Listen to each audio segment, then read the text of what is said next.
Bonjour et bienvenue dans le journal de l'emploi. Trouver un emploi, c'est d'abord bien s'orienter et trouver une bonne formation. C'est la question que se posent de nombreux jeunes à l'approche du bac. Eh bien, nous sommes là pour vous aider en vous présentant des formations supérieures qui peuvent vous intéresser. Aujourd'hui, l'école de management Léonard de Vinci, avec nous Sébastien Tran, bonjour. Bonjour. Vous êtes directeur de l'EMLV, alors une école supérieure de commerce et de management, c'est un cursus de grande école. Et c'est à la Défense, pôle Léonard de Vinci, qui regroupe aussi deux autres écoles, c'est ça ? Tout à fait, oui. Le pôle Léonard de Vinci, c'est 3 écoles. Donc l'EMLV, qui est la composante, on va dire, école de management, donc programme Bac plus 5, grade de master. Vous avez l'ESILV, qui est l'école d'ingénieurs à Bac plus 5 également, reconnue par la CTI. Et l'IM, qui est, on va dire, l'Institut du web et du multimédia. Alors, comment présenter votre école, l'EMLV, très précisément ? C'est 5 ans pour avoir quel diplôme ? Alors, le MLV, c'est un programme donc post-bac en 5 ans, donc on ne délivre pas de diplôme intermédiaire de bachelor, par exemple. Donc vous avez un diplôme Bac plus 5, grade de master, qui est la plus haute reconnaissance de l'État. Et donc c'est un diplôme effectivement en management avec 8 spécialisations que j'aurai peut-être l'occasion de détailler plus tard. Justement, vous avez combien d'étudiants ? Autour de 1300, c'est Alors, ça ? tout à fait. Le MLV, c'est 1300 étudiants et un réseau d'à peu près 5000 diplômés. D'accord. Alors, quelles sont les spécialisations que vous proposez ? Alors, on a des spécialisations qui tournent beaucoup autour du digital et de l'innovation. Ça, c'est lié vraiment au positionnement, je dirais, du pôle Léonard de Vinci en tant que tel. Donc, on a des filières de spécialisation en, je veux dire, digital marketing. Donc, ça effectivement fonctionne très bien. En data analytics, donc ça aussi, c'est un diplôme conjoint avec l'IM, puisqu'on essaie aussi de faire des approches croisées avec les deux autres écoles.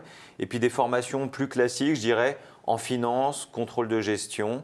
Et puis on a également une filière RH en digital qu'on a ouvert, je dirais, l'année dernière. Finalement, c'est des formations qui ouvrent à plein de métiers différents. Comment se passe le cursus, ces 5 ans pour vos étudiants ? Alors le cursus en 5 ans, on va dire, il y a 2 moments forts.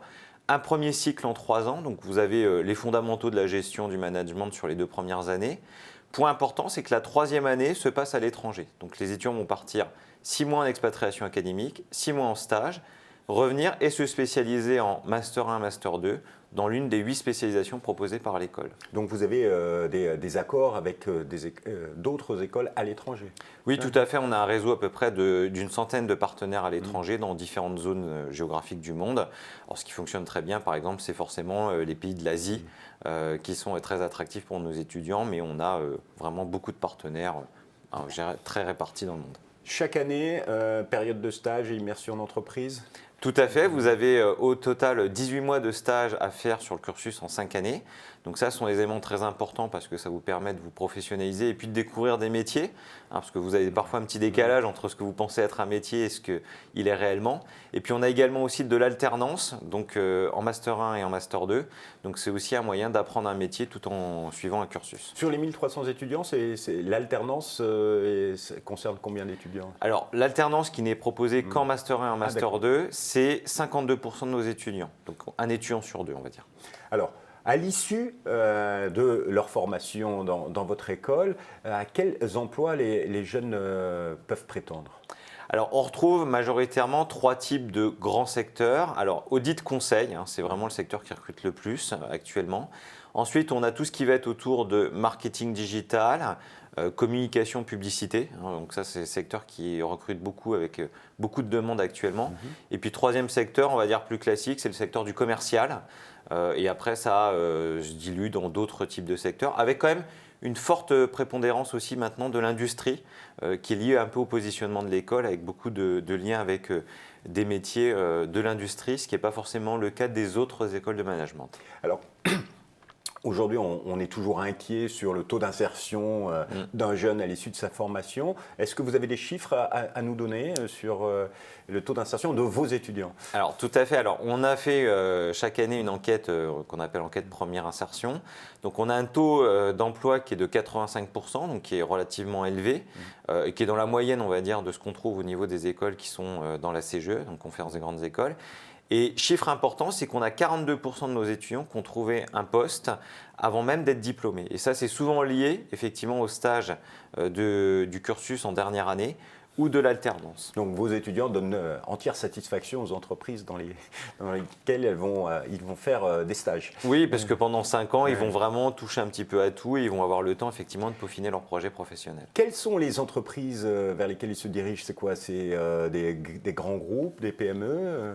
Alors c'est assez réparti, on n'a pas forcément une dominante. On a à peu près un tiers sur tout ce qui va être PME, TPE, un tiers qui va être sur des ETI, donc entreprises de taille intermédiaire, et puis un tiers dans des grands groupes. Donc je dirais que c'est assez réparti de manière assez homogène.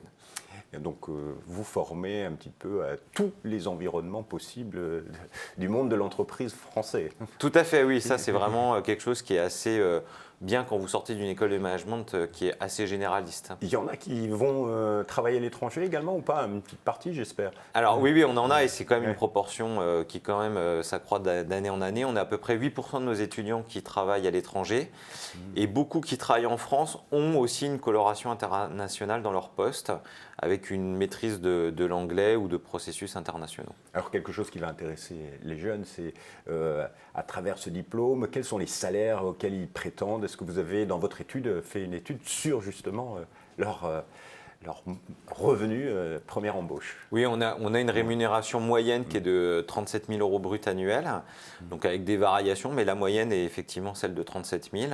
Après, tout dépend bien entendu du secteur d'activité puis de la taille de l'entreprise dans laquelle vous vous situez. Bien évidemment. Alors les 3 dernières questions quand même, c'est pour rentrer dans l'école, comment faut-il procéder?